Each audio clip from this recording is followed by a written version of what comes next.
Hello everyone, मैं Amar Prakash Pandey, assistant professor organic chemistry, government PG college टिकाऊ मध्य प्रदेश।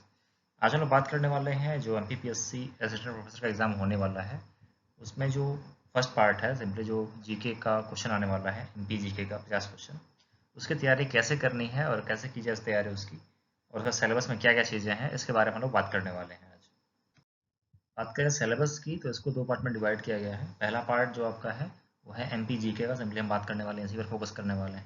इसमें आपको एमपी और नेशनल लेवल और इंटरनेशनल लेवल का जो जीके बनता है और कंप्यूटर का, ठीक है, ये सारी चीज़ों को मिक्स करके 50 क्वेश्चन आपको मिलने वाले हैं।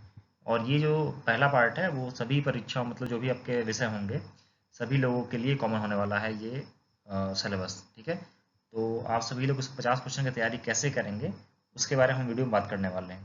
तो आपको यहाँ पर देख सकते हैं कि स्लाइड में हमने दिखाया हुआ है कि जो प्रथम प्रश्न पत्र है आपका वो टोटल 1 घंटे का होगा, और 1 घंटे में आपको 50 क्वेश्चन करने होंगे, और 50 क्वेश्चन के 200 पूर्णांक होंगे। मतलब क्या है कि एक क्वेश्चन का आपको 4 अंक मिलने वाला है यदि आपने सही किया तो 50 क्वेश्चन काफ़ी इंपॉर्टेंट है यहाँ पर, क्योंकि देख पा रहे हैं आप 200 नंबर की इसमें ऐड होना है आपकी परीक्षा में पूरा का पूरा। तो यदि आप इसमें अच्छा परफॉर्म करेंगे तो निश्चित आपकी जो सफलता के चांस हैं वो काफ़ी बढ़ जाएंगे। उसकी तैयारी आपको अच्छे से करनी है, इसके लिए हम लोग ये डिस्कस करेंगे कैसे तैयारी करनी है। सेकेंड चीज़, जो आपका विषय का पार्ट होगा, जैसे सेकंड पेपर नाम दिया गया है यहाँ पर, वो आपका 3 घंटे का होगा, उसमें 150 क्वेश्चन होंगे और टोटल 600 नंबर का पूर्णांक वहाँ से बनेगा। वहाँ भी देख लीजिए आप, 150 क्वेश्चन है तो एक क्वेश्चन 4 नंबर का बनने वाला है, ठीक है। ये परीक्षा ओएमआर से होगी, मतलब ऑफलाइन तरीके से परीक्षाएं होने वाली हैं इसकी, ऑनलाइन परीक्षा नहीं होने वाली, ओएमआर बेस्ड परीक्षा होने वाली है इसकी। और उसके बाद आपका रिटर्न के बाद फिर इंटरव्यू में शॉर्टलिस्ट जो होंगे उनको इंटरव्यू के लिए 100 नंबर का उनका परीक्षा होगा इंटरव्यू का, ठीक है। इस प्रकार से आप देख पा रहे हैं फर्स्ट पेपर मतलब एमपीजी का पार्ट रहेगा 200 नंबर का, और आपका जो विषय रहेगा अपना उसके रहेंगे आपके 600 नंबर। और यदि आपने क्वालिफाई कर लिया इसको तो आपको यदि कॉल आता है इंटरव्यू का, 100 नंबर का इंटरव्यू आपका होगा। उसके बाद पूरा का पूरा जो योग बनेगा 900 का होगा, और उसमें जितने नंबर पाएंगे उस हिसाब से कट ऑफ बनेगी सिलेक्शन, या फिर जो भी चीज़ डिसाइड करनी होगी उस 900 में से ही डिसाइड किया जाएगा।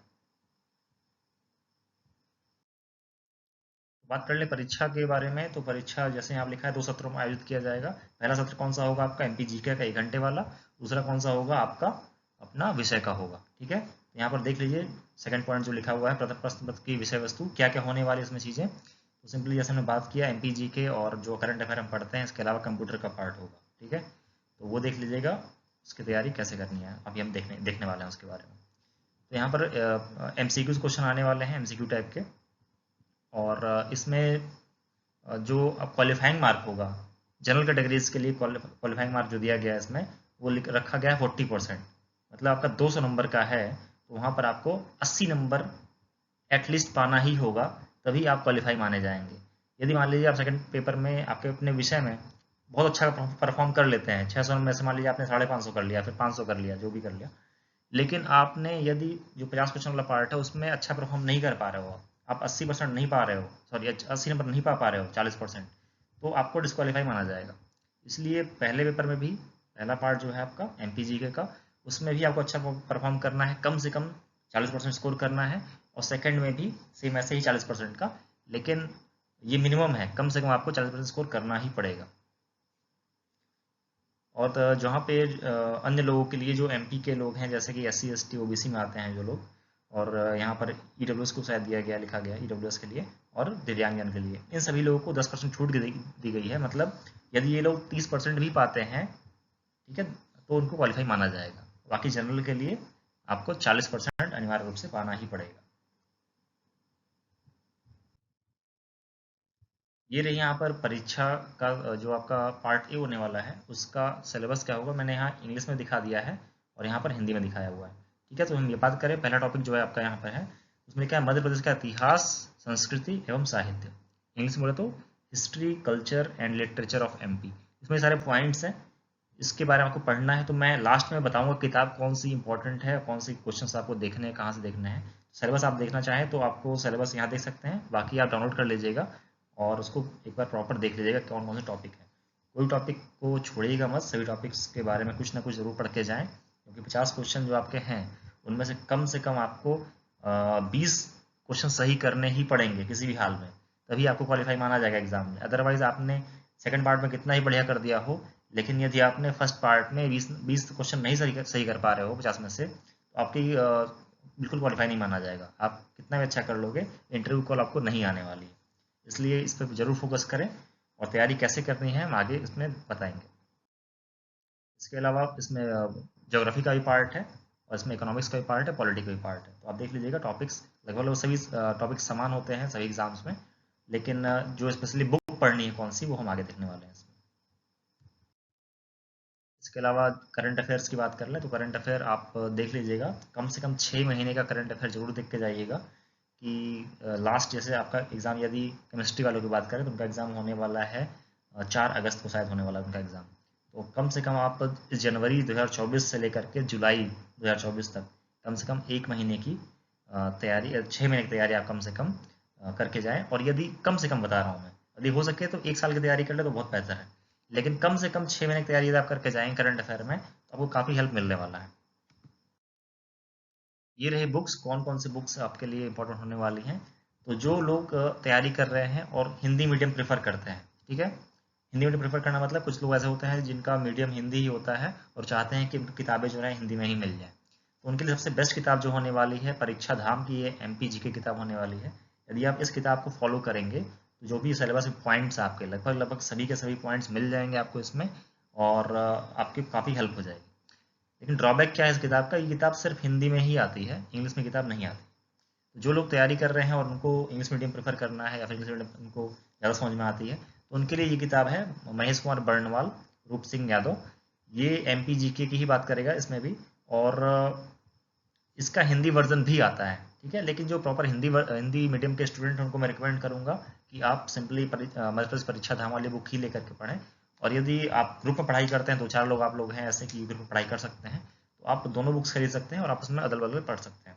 और क्या है कि कभी कभी ऐसा होता है कि हम सिर्फ एक बुक लेकर के पढ़ने लगते हैं और पता चलता है दूसरा बुक काफ़ी अच्छा से हो जाता है।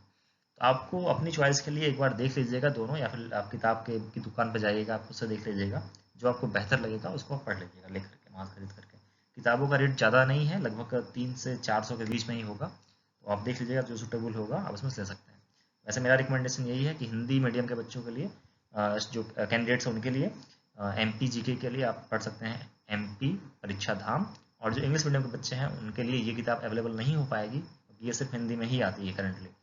तो आप महेश कुमार बर्णवाल नाम से बुक आती है MPGK की, उसको देख लीजिएगा, ठीक है।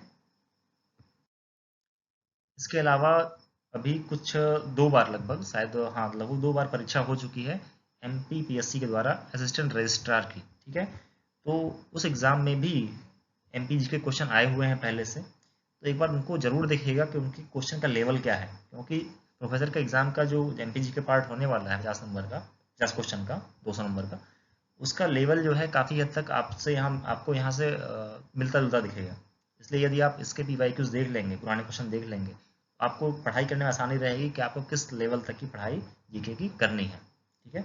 इसके अलावा जो MPPSC का जो सिविल सर्विस एग्ज़ाम होता है यहाँ पर, ठीक है, उसकी जो प्रीलिम की परीक्षा होती है उसका लास्ट 3 ईयर का PYQ आप देख लीजिएगा। आपको बहुत ज़्यादा उसमें डिटेल में नहीं आना है, क्योंकि उसकी GS और GK काफ़ी थोड़ा सा हाई फाई होती है। लेकिन कम से कम आप 3 साल का पेपर देख लेंगे उसका प्रीलिम वाला, तो आपको आसान रहेगा और समझने में आसानी रहेगी। कुछ क्वेश्चन रिपीट होने के भी चांस रहते हैं वहाँ पर, ठीक है। तो करंट अफेयर के लिए नहीं बोल रहा हूँ मैं, लेकिन हाँ GK पार्ट के लिए कम से कम 3 साल का पेपर MPPSC का, कौन सा, जो सिविल सर्विस वाला एग्जाम होता है, इसमें आप डिप्टी कलेक्टर और DSP वाली में बात कर रहा हूँ, उस एग्जाम की बात कर रहा हूँ, ठीक है। 3 साल का पेपर वहाँ से पढ़ लीजिएगा। और उसके अलावा जो एग्ज़ाम हुआ है असिस्टेंट रजिस्ट्रार वाला, 2 बार हुआ है जहाँ तक मुझे जानकारी है, अभी एक लास्ट ईयर ही हुआ था। तो उसके जो PYQs हैं MPGK वाले, वो भी देख सकते हैं। तो उससे आपको काफ़ी हेल्प मिल जाएगी और क्वेश्चन भी रिपीट हो सकते हैं वहाँ से। इसके अलावा कोई भी आप यूट्यूब चैनल जो फॉलो कर सके कर लें करंट अफेयर के लिए, और कम से कम 6 महीने का करंट अफेयर जरूर तैयार करके जाएं। ये मैं कम से कम बोल रहा हूँ, यदि आप 8 महीने या 10 महीने की तैयारी कर लें तो बहुत अच्छा रहेगा आपके लिए। इसके अलावा आपको अपने विषय की पढ़ाई करनी ही है। जो लोग केमिस्ट्री के हैं उनके लिए मैं तो अलग से वीडियो बना दूंगा आज या कल कल या परसों में। और बाकी जो लोग अपने विषय की अलग अलग विषय की तैयारी कर रहे हैं वो लोग कहीं ना कहीं से ज़रूर एक बार मार्गदर्शन ले लें, और कैसे बेहतर कर सकते हैं उसमें, उसके लिए आप तैयारी करें, ठीक है। बाकी MPGK का जो पार्ट था 50 नंबर का, वो एक्सप्लेन कर दिया है। यदि आप इतना कर लेंगे तो आपको काफ़ी अच्छा रिस्पांस मिलने वाला है इसमें। और रही बात अप्लाई करने की, तो जो लोग अप्लाई करना चाहें इस एग्ज़ाम में वो आज, मतलब आज यदि 13 तारीख है तो 13 तारीख लास्ट डेट है, ठीक है। 13 तारीख से क्या है, लास्ट डेट है अप्लाई करने की, 13 तारीख दोपहर 12 बजे तक। ये वीडियो मैं डाल रहा हूँ 12 तारीख को, तो 12 तारीख का पूरा दिन है अप्लाई करने के लिए, और 13 तारीख का 12 बजे तक दोपहर में समय मिला हुआ है अप्लाई करने के लिए। जो लोग अप्लाई नहीं किए हैं वो अप्लाई कर सकते हैं। Thank you.